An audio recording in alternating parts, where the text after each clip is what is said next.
how to buy blue check on Instagram. Hi everybody, welcome back to our channel. In today's video I'll guide you on how you can buy blue check on Instagram, so make sure to watch the video till the very end.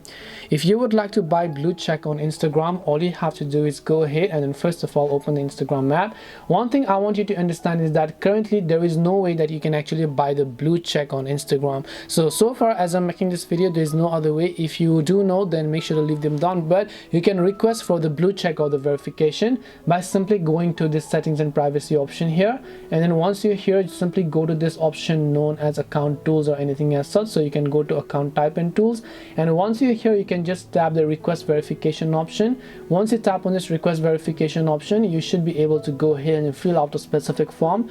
Once you fill in this form and then you prove that you are a celebrity or a person of public interest, you'll be able to go ahead and then apply for Instagram verification. This way you'll be able to get Instagram verification. There is no other way to do it. You cannot buy it from anyone else as well. Hope this video was very helpful. If you have got any questions, feel free to leave them down.